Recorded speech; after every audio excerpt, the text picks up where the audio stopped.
அனைவருக்கும் வணக்கம்.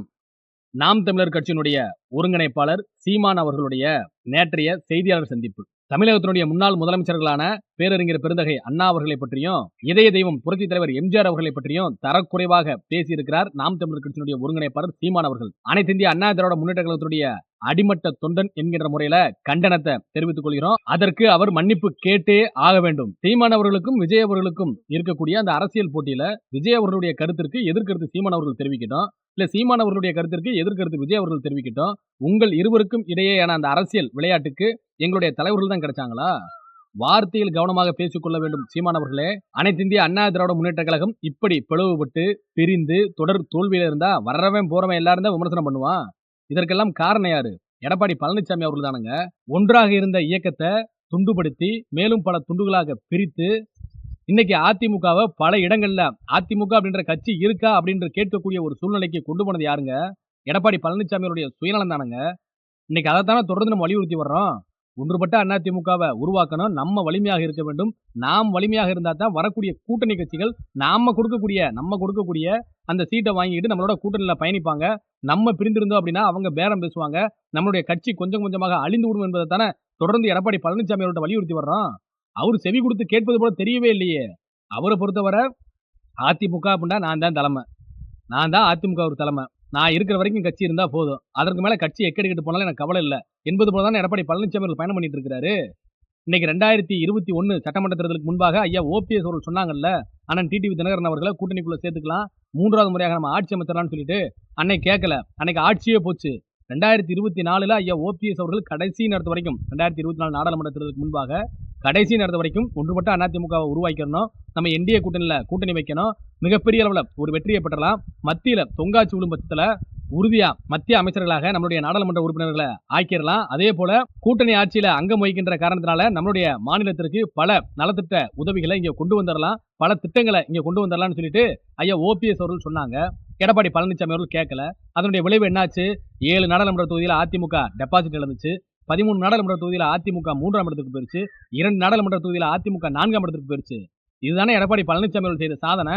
ஒன்றுபட்ட அதிமுக உருவாக வேண்டும் என்கின்ற குரலை அடிமட்ட தொண்டர்கள் இருந்து கூட இருக்க கூட்டணி கட்சிகளாக இருக்கட்டும், எடப்பாடி பழனிசாமியுடன் இருக்கக்கூடிய மூத்த நிர்வாகிகளா இருக்கட்டும், அனைவருமே ஒன்றுபட்ட அதிமுக உருவாக வேண்டும் என்று தானே சொல்றாங்க. அதற்கு இதுவரை எடப்பாடி பழனிசாமி அவர்கள் செவி சாய்த்தது போல தெரியவே இல்லை. வாடகை வாய் வைத்திருக்கக்கூடிய எடப்பாடி பழனிசாமி அவருடைய அல்லக்கை நொல்லக்கை கிட்ட சொல்லி ஏதோ ஒரு விஷயத்த பேசுங்க, ஒன்றுபட்ட அதிமுகவிற்கு முட்டுக்கட்டை போடுங்கன்னு சொல்லிட்டு சி.வி. சண்முகம் அவர்களை தூண்டி விட்டு பேச வைக்கிறாரு. யாரை சேர்க்கணும்? பிரிஞ்சு போனவங்கல்ல, கட்சியிலிருந்து நீக்கப்பட்டவங்க. யாரு கட்சி இது? யாரு ஆரம்பித்த கட்சி? சி.வி. சண்முகம் அவர்களுடைய அப்பா ஆரம்பிச்ச கட்சியா? எடப்பாடி பழனிசாமி அவருடைய அப்பா ஆரம்பிச்ச கட்சியா? இதய தெய்வம் புரட்சித் தலைவர் எம்ஜிஆர் அவர்கள் ஆரம்பித்த கட்சி. என்னமோ கட்சி அலுவலகத்தை அடிச்சு உடைச்சிட்டாங்க அப்படின்னு சொல்லி சொல்றீங்களே, யாருங்க அடிச்சு உடைச்சது? ஐயா ஓபிஎஸ் அவர்கள் கட்சி அலுவலகத்திற்கு வருவதற்கு முன்பாக ஒரு 10 நாளாக கட்சி அலுவலகமா தான் இருந்துச்சா? உள்ள குடியும் குடுத்தனுமா தானே இருந்தீங்க. அன்னைக்கு தெரியலையா அது நம்மளுடைய கோயில்னு சொல்லிட்டு? இன்னைக்கு வெக்கமே இல்லாம பேசுறீங்க. நம்மளுடைய கோயிலை எட்டி உதைச்சிட்டாங்கன்னு சொல்லிட்டு. எங்க கட்சியினுடைய ஒருங்கிணைப்பாளர் கட்சியினுடைய அலுவலகத்துக்கு வர்றாரு. வரும்பொழுது ஏன் நீங்க இடையில அடியாட்களை செட் பண்ணி கூலிக்கு மாரடிக்கக்கூடிய கூலிப்படையினரை வர வைத்து ஏன் தாக்குதல் நடத்துறீங்க? ஒருங்கிணைப்பாளர் வர்றாரு, அவருடைய அறைக்கு போவாரு, போயிட்டு திரும்பி கிளம்பி போயிருவாருல்ல. அப்ப இவங்க அங்க வந்துடக்கூடாது என்பதற்காக தாக்குதல் நடத்துவதற்காக கூலிப்படையினரை நீங்க அங்க நிறுத்தி வச்சிருந்தீங்க. உண்மையான அதிமுக தொண்டை ரத்தம் சிந்துறதுக்கு பயப்படுவானா என்ன? அதனாலதான் நீங்க தாக்குதல் நடத்தினா பதில் தாக்குதல் நடத்தக்கூடிய ஒரு சூழ்நிலைக்கு எங்களை தள்ளுனீங்க. இப்படி இருக்கும்பொழுது சி.வி. சண்முகம் பேசுறாரு, கட்சி அலுவலகத்தை உடைச்சிட்டாங்க, எட்டி உதைச்சிட்டாங்கன்னு சொல்லிட்டு. உங்களுடைய தொட்டு சொல்லுங்க சி.வி. சண்முகம் அவர்களே, வரக்கூடிய 2026 அந்த சட்டமன்ற தேர்தலில் ஒன்றுபட்ட அதிமுக உருவாகாம நீங்க உங்களுடைய சொந்த தொகுதியில போட்டியிட்டு வெற்றி பெற முடியுமா? சட்டமன்ற உறுப்பினராக நீங்க சட்டசபைக்கு வந்துருவீங்களா?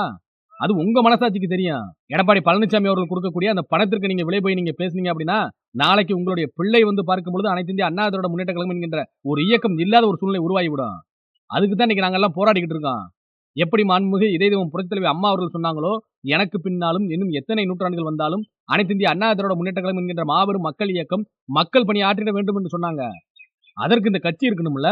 ஒரு தொண்டன் தானே கட்சியை வழிநடத்தணும்னு சொல்லிட்டு ஐயா ஓபிஎஸ் அவர்கள் போராடி கொண்டிருக்கிறாரு. இன்னைக்கு அதெல்லாம் விட்டுட்டு நாங்க வந்து அமித்ஷா அவர்களை போய் பார்த்தோம், கூட்டணி அறிவிச்சிட்டோம், இந்த கூட்டணிக்கு நான் தான் தலைமை, நான் தான் முதலமைச்சர் வேட்பாளர் அப்படின்னு சொல்லிட்டு எடப்பாடி பழனிசாமி அவர்கள் சொல்லிக் கொண்டிருக்கிறார். அதை பாஜக தலைமை முதல்ல ஏற்றுக்கொண்டதா? இதுவரை உள்துறை அமைச்சர் அமித்ஷா அவர்கள் ஆமா எடப்பாடி பழனிசாமி அவர்கள் தான் என்டிஏ கூட்டணிக்கு தமிழ்நாட்டுல முதலமைச்சர் வேட்பாளர் அப்படின்னு சொல்லிட்டாரா? நீங்க தான் உங்கள சொல்லிட்டு இருக்கிறீங்க. ஒட்டுமொத்த இந்தியா முழுவதும் அரசியல் செய்யக்கூடிய அமித்ஷா அவர்களுக்கு தெரியாதா? தமிழ்நாட்டினுடைய நிலை என்ன? எடப்பாடி பழனிசாமி அவர்களை முன்னிலைப்படுத்தணும் அப்படின்னா, தமிழ்நாட்டுல தேர்தல் ரிசல்ட் எப்படி வரும்னு சொல்லிட்டு அவருக்கு தெரியாதா?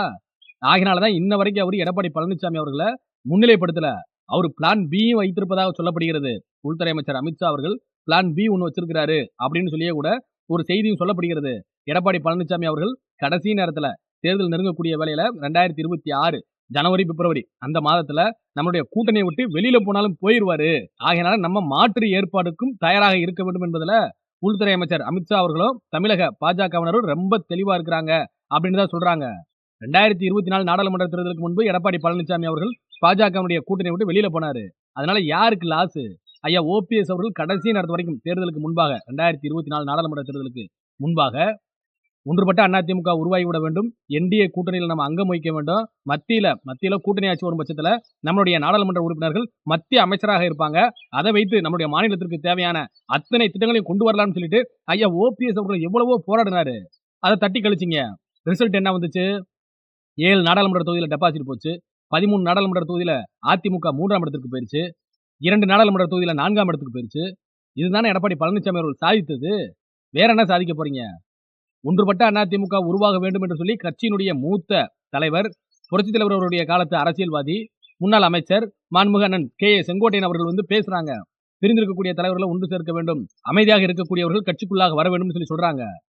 அதை பத்தி நீங்க சிந்திக்க வேணாமா? அண்ணன் செங்கோட்டையன் அவர்களுடைய அனுபவத்தை விட எடப்பாடி பழனிசாமி அவர்கள் அவ்வளவு பெரிய அனுபவசாலியா அவரு? இப்படியே எடப்பாடி பழனிசாமி அவர்கள் எல்லாத்திலையும் போட்டி போட்டு அதிமுகவை அழிச்சதாங்க மிச்சம். அவர் சாதிச்சது என்னங்க? ஒரே ஒரு நிமிஷம் எடப்பாடி பழனிசாமி அவர்கள் அமைதியாக அமர்ந்து ஒன்றுபட்ட அதிமுக உருவானால் நம்மளுடைய வெற்றி எப்படி இருக்கும் என்று அமைதியாக அமர்ந்து யோசித்து பார்த்தால் போதும். நம்மளுடைய வெற்றி நம்ம கையில தான் இருக்கு. கையில வெண்ணையை வச்சுக்கிட்டு ஊர் வர சுத்தணுமேன்னு சொல்லிட்டு எடப்பாடி பழனிசாமி அவர்கள் புரிந்து கொள்வாரு. ஆனா அந்த ஒரு நிமிடம் ஏன் அமர்ந்து யோசிக்க மாட்டாரு? ஆணவத்திலேயே இருக்கிறாரு அப்படின்றது நம்முடைய கேள்வியாக இருக்கிறது. நேற்று இரவு சென்னையில ஐயா ஓபிஎஸ் அவர்களும் அண்ணன் டிடிவி தினகரன் அவர்களும் ஒரு விழாவில் சந்திச்சுக்கிட்டாங்க. ஏறக்கூடிய ஒரு 5 நிமிடத்துல இருந்து 10 நிமிடம் வரைக்கும் அவர்களுக்குள்ளாக ஒரு சில கருத்துக்களை பரிமாறி கொண்டாங்க. 2026 சட்டமன்ற தேர்தலை பொறுத்தவரை ஒன்றுபட்ட அதிமுக உருவாகாம ஐயா ஓபிஎஸ் அவர்கள், மாண்புமிகு சின்னம்மா அவர்கள், அண்ணன் டிடிவி தினகரன் அவர்கள் இவர்கள் எல்லாம் ஒன்று சேராம ஒன்றுபட்ட அதிமுக உருவாகாம 2026 சட்டமன்ற தேர்தலில் எடப்பாடி பழனிசாமி அவர்கள் யாரோடு கூட்டணி வைத்தாலும் இல்ல கூட்டணியே இல்லாம தனியா நின்றாலும் அவரால வெற்றி பெற முடியாது. அதுதான் நிதர்சனமான உண்மை. எடப்பாடி பழனிசாமி அவர் வைத்திருக்கக்கூடிய பிளான் பி என்ன? 2026 ஜனவரி, பிப்ரவரிக்கு மேல நம்ம பாஜக கூட்டணி வெளியில வந்து விஜய் அவர்களோட கூட்டணி வச்சிடணும். அப்படி விஜய் அவரோட கூட்டணி வச்சோம் அப்படின்னா நம்ம முதலமைச்சர் ஆயிரலாம் அப்படின்னு சொல்லிட்டு அவர் ஒரு கணக்கு போட்டுட்டு இருக்கிறாரு. விஜய் அவர்கள் எடப்பாடி பழனிசாமி அவர்களை முதலமைச்சர் ஆக்குவதற்கு தான் கட்சி துவங்கி இருக்கிறாரா? அவருக்கு அரசியல் கணக்கு தெரியாதா? ஒருவேளை இந்த கூட்டணி விட்டு எடப்பாடி பழனிசாமி அவர்கள் வெளியில வந்துட்டாரு அப்படின்னா உண்மையிலேயே விஜய் அவர்கள் மிக்க மகிழ்ச்சி அடைவாரு. ஏன்னா எடப்பாடி பழனிசாமி அவர்களும் 3ஆவது இடத்துக்கு தள்ளக்கூடியதுதான் விஜய் அவர்களுடைய முதல் இலக்காக இருக்கும். நம்ம 2வது இடத்திற்கு போகணும். அதற்கு முன்பு திமுகவா நம்மளா அப்படின்னு சொல்லிட்டு அடுத்து வரக்கூடிய தேர்தலை பார்த்துக்கொள்ளலாம் அப்படின்னு சொல்லிட்டு தான் விஜய் அவர்களுடைய கணக்கு இருக்கும். இந்த கணக்கு கூட தெரியாம எடப்பாடி பழனிசாமி அவர்கள் பகல் கனவு கண்டு கொண்டிருக்கிறார். ஆகையினாலதான் அதிமுகவை கொஞ்சம் கொஞ்சமா அழிச்சிட்டு இருக்கிறாரு. எடப்பாடி பழனிசாமி அவர்கள் திருந்த வேண்டும். நம்மளும் எவ்வளவோ நேரம் கொடுத்துட்டோம், கால அவகாசம் கொடுத்துட்டோம். அவர் திருந்துவது போல தெரியல. அப்ப அவரை தவிர்த்து விட்டு ஒன்றுபட்ட அதிமுக உருவாகக்கூடிய ஒரு சூழ்நிலையை எடப்பாடி பழனிசாமி அவர்கள் தான் நமக்கு உருவாக்குறாரு. அதை நோக்கி அதிமுக நகர்ந்து கொண்டிருக்கிறது. விரைவில் ஒன்றுபட்ட அதிமுக உருவாகும். ஒன்றுபட்ட அதிமுகவில் எடப்பாடி பழனிசாமி அவர்கள் இருப்பாரா, இருக்க மாட்டாரா என்பதை காலம்தான் முடிவு செய்யும். நன்றி, வணக்கம்.